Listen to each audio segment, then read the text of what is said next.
Okay, fellas, back at it. Really good Maryland team that we're getting ready for. Offensively, very explosive. Coach Loxley does a great job.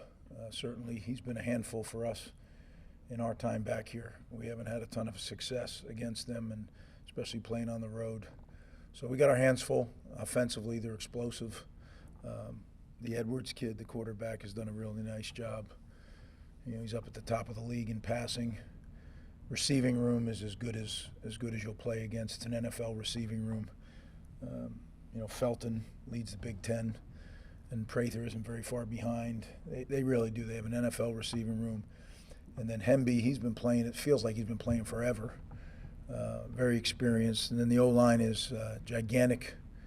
And they made a change here a couple weeks ago. And, we all here at Rutgers know Coach Robleski very well. A lot of respect for him and the job that he does. So, going to be a huge challenge for our defense for sure. When you flip it over, defensively, they're gigantic up front, especially their two interior guys. That's going to be a challenge to get some movement there. They're big, they're strong, they're physical. Linebacker group, experience. Hippolyte, another guy that, I feel like we've been saying his name for a long, long time. So, real good football player. And then the secondary is quality players, really good long athletes. So our hands are full, and special teams, they do a good job. Some guys we know that are coaching their special teams, the most respect. Coach Zook is back there doing special teams and known Ron for a long time. So well coached, quality football team going on the road, and going to be quite a challenge. Try to answer what I can. Just defensively, what's the key to continue that improvement that the team showed the other day, especially when it comes to tackling and the quality of tackling? Well, this is kind of a different operation. What Coach Loxley does offensively is a little different than what we faced last week. It's different every week, right? But this one is quite a bit different. So we're going to have a good plan for sure, put them in position to make those tackles. But as I mentioned, some of those names, they're really athletic guys. So it's going to be really straining, to the level that we strained and beyond. That I think our players should be able to say, all right, that is the standard that we have around here. That's what it's been around here. Nothing lower. And you got to. I really believe this. You're either getting better or you're getting worse. You don't stay the same. So it's got to be a little bit better or we're getting worse. But we got to have that kind of commitment to playing for each other and just splattering your body around the field. We got used to seeing Talia Tagovailoa the last couple of years. You mentioned the quarterback playing well, maintaining that system and playing well there.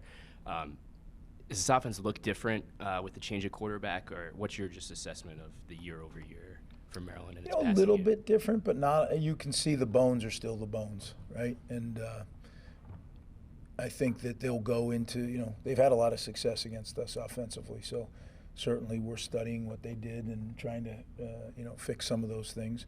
But it's not like we didn't try to do that last year.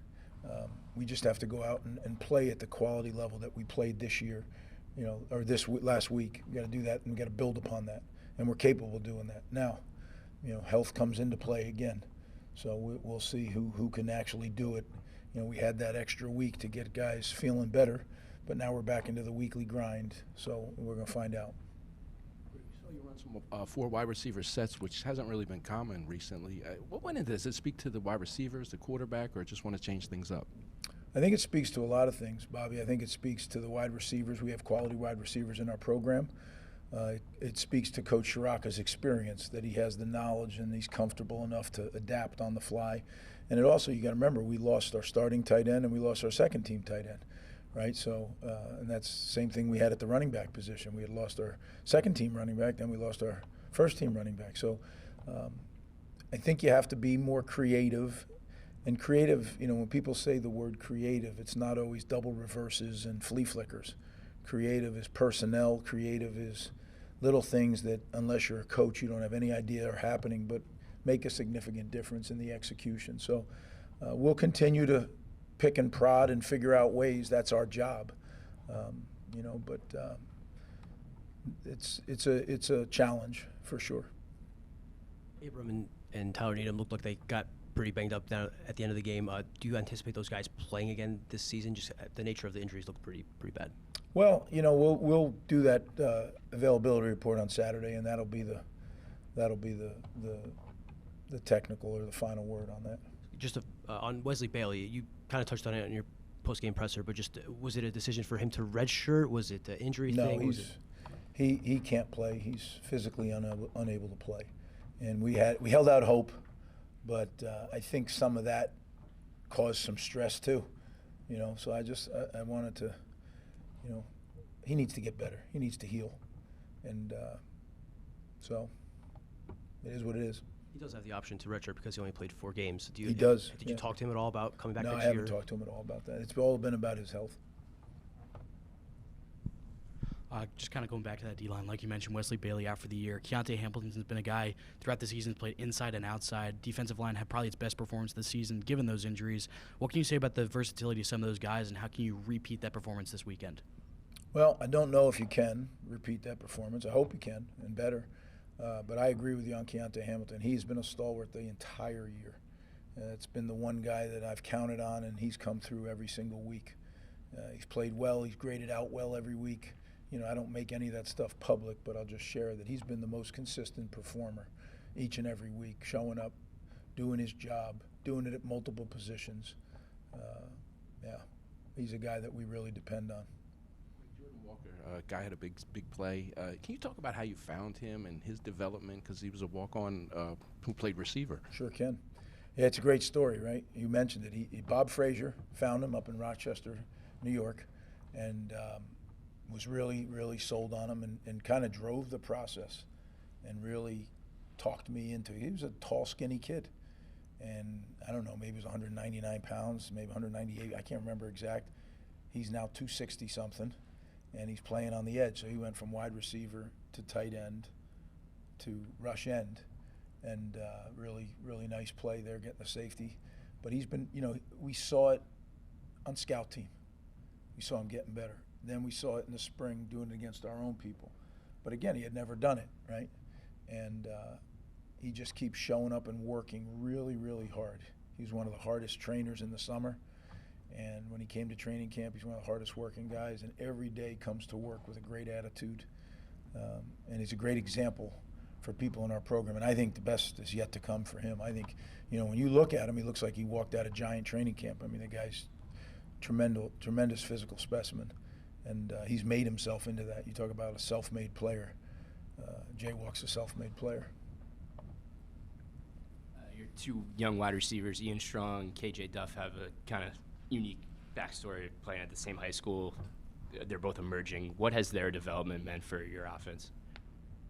Well, Ian's been a big part of our offense last year and this year, right? And the best part about Ian is, we recruited him to be a safety.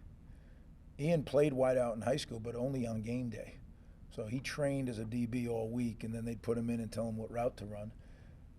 So you talk about a guy who has relatively not a lot of experience, and I think can be, as good as we've had here. I think Ian, sky's the limit. It's all going to be a matter of him staying healthy and him being able to continue to grow. With Coach Brock and with Coach Perry, there's not 2 better receiver coaches in America. So to have them both here, I think that's part of the reason the receiver room keeps getting better and better. But those 2 guys are awfully talented, and to think that they were on the same high school team is, they won some games. There's a reason teams win games.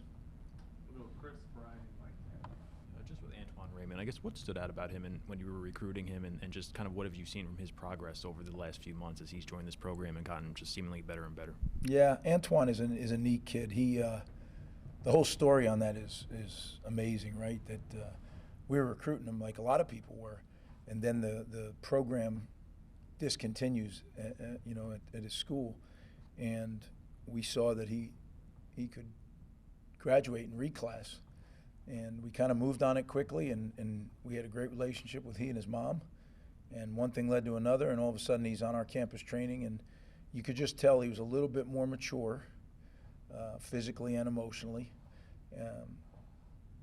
really tough, and willing to do whatever was asked. And again, I think Coach Shaw does a great job with those guys. If you look, Like I said, guys, it's the third and fourth running back.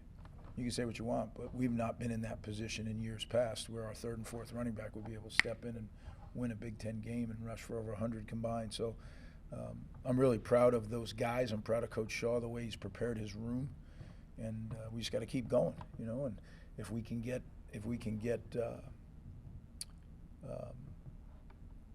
Kyle back, and now we have some guys that, you know, we knew what Benji could do.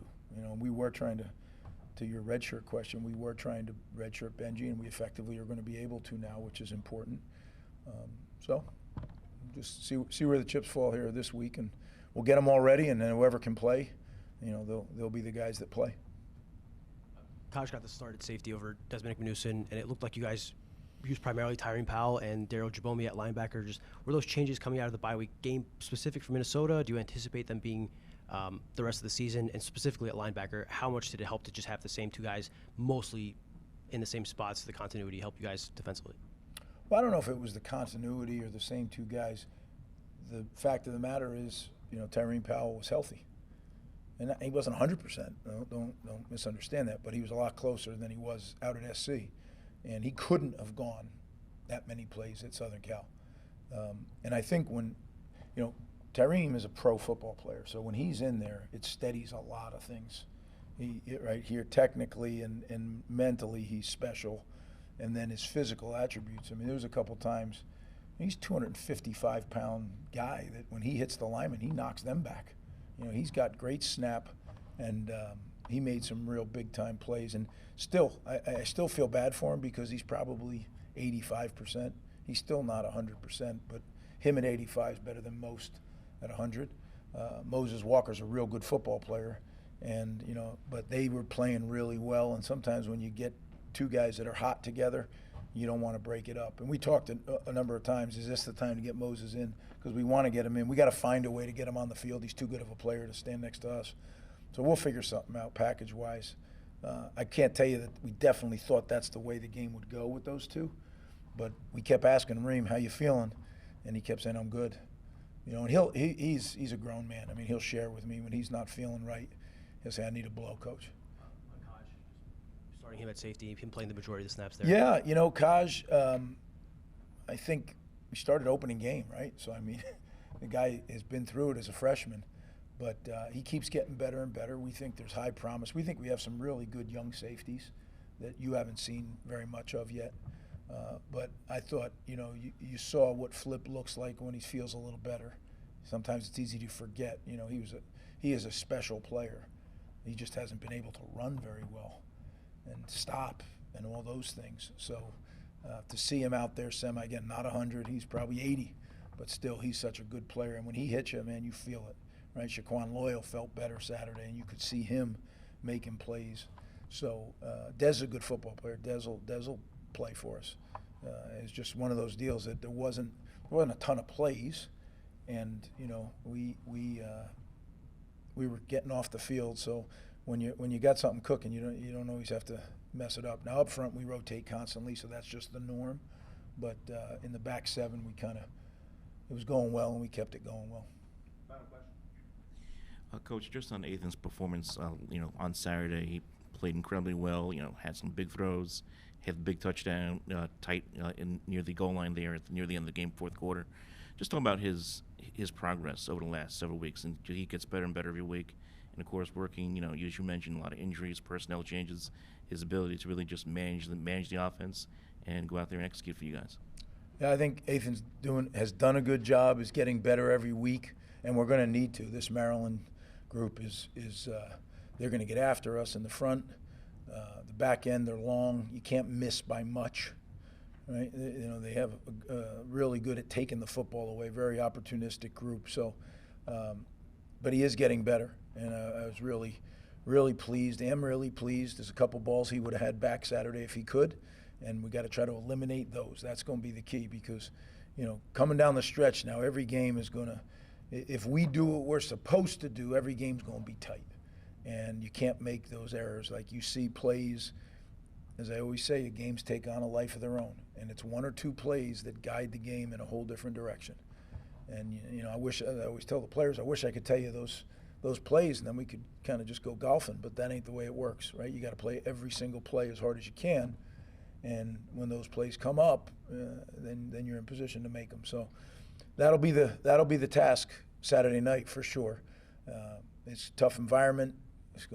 Weather's going to start to become an issue now. It's starting to turn into the fall here in the Northeast. So a whole different set of circumstances, and we got to be ready for that. So that's what this week's about: preparing for this event, for this game, and getting ready to go. And I'm confident our guys will. I want to a couple things I want to mention. I talked to you coming into the bye week, the long trip back from California and all that.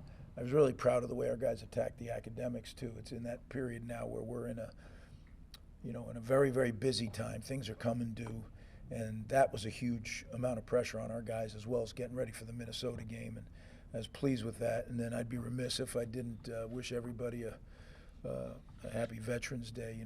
I think today is a day that sometimes flies under the radar, and it can't.